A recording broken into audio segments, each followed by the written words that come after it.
But you have to admit it was pretty controversial because other people said, wait a minute. And here's the big thing. Here's the big thing. The guy at CBI told us that is absolutely not the proper way to do it. Well, he's totally contradicting what they told me. Mike, we need to get someone from CBI on the air to clarify. Get them on. They said it's a bad business practice. It is not law the way Rich is doing it. Well, what's the bad? What are they talking about? But what they're saying is you can't transfer ownership to someone. Her into a purchase for 20%. They said that you know what? Oh, so they're saying because she didn't pass, I should just give them the money back? What they're saying is she shouldn't have owned all the other dealers seem to be doing. They're saying she shouldn't have owned it before the background check. Here's the problem, though. On the document, it says if you come in and purchase a gun and lie on this form, you've committed a felony. Now, if you go to a court case and you don't have all the consummation of the deal, then there is no case. No, but Rich, what I'm thinking about is this. Like, for example, if you lie about something, take the gun, and now you're home. I think that's what they're talking about, that you purchased it, you walked out of the store, and if you lied on it, it's a felony. I'll go one step further. If you come into my store and you lie on that form, I don't care about you anymore. You're never going to be my customer because you're either a felon or a domestic abuser. Those are the only two reasons that you don't get the gun, okay? And I don't need those customers. So, in other words, now it's getting down to the root thing here, is that she deserves to lose her money, is what you're saying. In my opinion, of course, no, she doesn't deserve to lose her money, and she's not going to lose her money. If what she's told me is true, she's going to get the gun. But, Rich, I guess what we're saying is this. You're telling me that anyone who walks in your store, you take money up front for a gun before the background check. Let me ask you this, Tom. Is that what you do? I'm just curious because CBI yes, said... when you come in, you buy a gun, we consummate the deal. Okay. The background check is just a byproduct of what we have to do to give you the gun. Okay? Now, 99% of the people and you may be completely right. I'm truly asking. Go ahead. 99% get the gun. Yeah, nobody. I mean, and even the people that get denied, Colorado is one of the highest false denial rates in the country because they do such a poor job with what they do. All right. And now, because I make statements like that publicly, maybe that's why. No, CBI and also, is not taking a shot. Rich, also, I will tell you, you did offer anyone who gets denied, if they think it's wrong, you have offered to assist them. I understand Absolutely. that. Okay, now. And so this lady, we haven't done anything wrong to her at all. If her goal is to get the gun, which is what she says, then we're going to help her. We're going to get that done. And I'm telling you, the other places, Bass Pro Shop, those places, they don't do that stuff. But what I'm asking you is that if someone failed a background, you're saying to them they don't get their money back, they own the gun, and now they got to figure out a way to sell it to get their money back. I'll do it. All right, you'll do it. You'll do it for 20%. We had some of your customers, your listeners call in and yesterday immediately and say they'll buy the gun. And, that was great. No, I know, but that's neither here nor there. At this point, I'm just trying to get the bottom line here as far as what is really the story. Is this the way the law was intended, for people to own the gun first? Well, see, you're saying own the gun. Well, you said she owned the gun. Sure, she's purchasing the gun. Right. She's purchasing the gun. Because otherwise, you could just give her money back and she'd walk away. But you're not, because you're saying she owns it. Okay, yeah, she owns it. It's her product. That's right. All right, well, that's the whole point. Okay, hold on. CBI, we got to get somebody on. He is saying you buy the gun, you own it, they do the background check to see if you can take delivery. If you can't take delivery, they will sell it for you at 20%. That's what they're saying. That is their process. I have asked him 100 times. That's his process.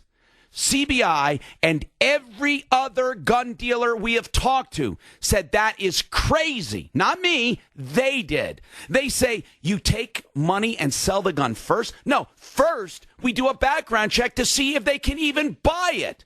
But he's saying no, that's not the way it is. What do you say? 303-771-HELP is the hotline if you would like to chime in on this.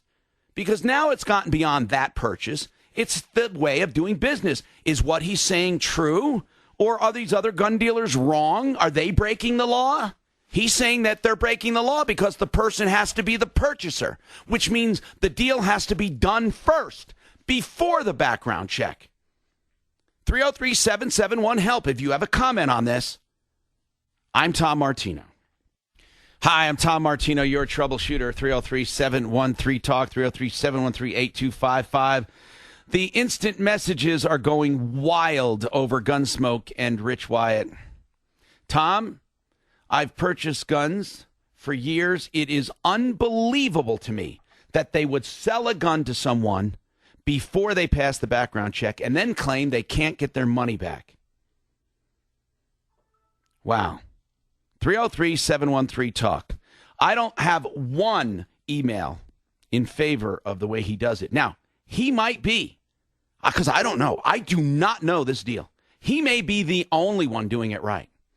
All the other dealers say what they do first is a background check. Then if the person passes it, they consummate the deal.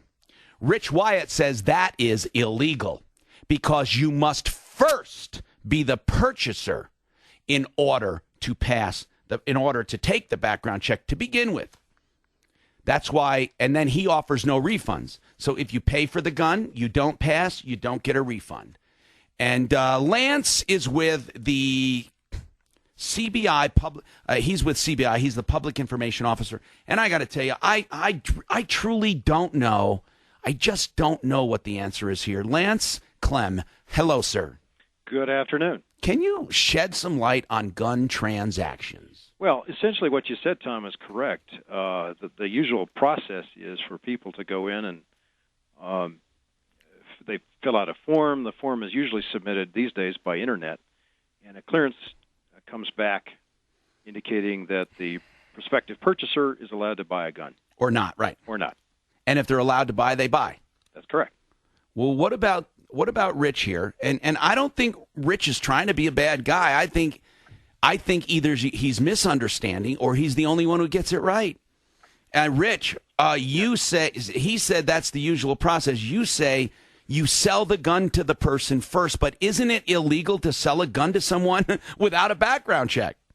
Or is it illegal to let him have it? It's illegal to let them have it. It's part of the transaction to do a background check. It's part of selling a gun to do a background check. I was directly told, sir, what was your name from CBI? Lance Clem. Mr. Clem, I was directly told by CBI you could not run a background check unless the person had purchased the gun. Well, I'm not sure where you're getting that information, but if directly from CBI. If that were the case, then you'd be seeing it as common practice among all the other dealers. Well, I only did what you told me to do. But you're the only one doing it. Well, I don't know that. I don't believe that at all. Well, Rich, you know, listen, I don't think you're a liar, and I don't think you should think we are. And I can tell you that every major gun dealer we have talked to does not do it that way. Now, there might be one guy somewhere that might do it the way you do it, but I've not heard from one that does it that way. They don't sell the gun, so anybody that comes in, I could just run their background. No, they have to come in and fill it out, and they have to want to purchase it. But Rich, I'm not saying you don't have a point, because what you're saying is, in order to do the check, you have to be a gun owner. Yet the state says you can't own a gun unless you pass the check. Right, and the first question on that federal 4473 form is, are you the actual buyer of this? And I don't have the form in front of me. Yeah, I know that. But when I go to buy a car, that's what they ask me when I finance it. Are you the purchaser? Yes, I am. But I'm not a purchaser if I can't get the loan. I think that's semantics. They mean, are you the party to this transaction? But if you were to charge a felon who came in and tried to purchase a gun with the felony of trying to buy the gun, then you would have to have all these details, all these ducks in a row. Otherwise, he could say, oh, I never really was going to buy the gun. I was going ahead and checking to see if I could. Well, and that's what CBI told me. Mr. Clem, a lot of gun dealers are listening today about this. I mean, we really need to straighten this out, because Rich is saying everyone is doing it wrong. Well, if this dealer wants to get it clarified, we'd be happy to do that for him. I can ask the supervisor of the Instant Check unit to clarify that for him. And we already did that. But he can do it. But I mean, does he really I got the information from CBI. But does CBI actually get to interpret it? Maybe they interpret it the wrong way. Maybe Rich is the only one who's getting it right. Because he does make a point. If someone fills out an application and lies, how do you arrest them for trying to buy a gun under false pretenses? But, Rich, I also believe it's the actual act of filling out that application inaccurately that's the crime, not necessarily the purchase of the gun. The mere fact of trying to of filling that out and lying on it is a crime. Sure, that's forgery or no. It can be a felony because you are lying on a federal form. And it's another felony if a felon's in possession of a firearm. So if he comes into the store and he's handling the gun, he's in a felony there. I got a question for Mr. Clem. Why is it that if somebody has a warrant out for a failure to pay a traffic ticket, you guys come in and arrest them and take them away in handcuffs? But when people fail the background check, which means that they are trying to purchase a gun, which is a felony, you don't send the cops in for that. Sometimes that's actually done depending on what the restriction is. I've never seen it ever. It does happen. So in other words, if somebody is trying to purchase a gun and they have a restraining order against them, the fact that they put no on the form, is that enough to send an officer to get them? No. Why? It's other kinds of offenses and restrictions that might cause that to happen. What he's saying, Rich, is that if someone lies on the form, the mere fact that they filled out that form and did not include everything, and the background check brought something up new, that doesn't necessarily prove someone was lying.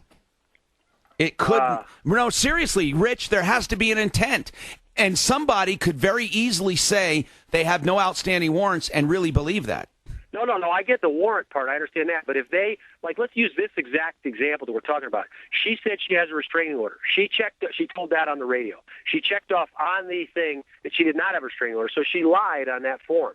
Now, why didn't somebody come out and arrest her? It depends what's in the criminal history system. Now, that it does happen where there is a warrant out for someone's arrest. And in a case like that, local law enforcement is contacted, and they're told that this prospective purchaser is at this location. Right, but that's what I don't understand. If I owe the state $15 for a parking ticket that I didn't pay, you send a guy out to collect that money. And I've had that happen 3 times in our business. But they don't send them out if false statements were made on the application. I get it, Rich. They don't send them out.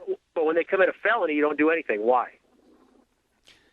If they commit a felony, we don't do anything. What he's saying is if they lie on the form and the background check comes back and says, yes, they do have a restraining order, when they put down they did not have one, he's saying that in itself is a felony.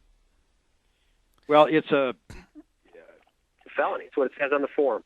Yeah. So listen, I gotta take a break, but I gotta tell you something.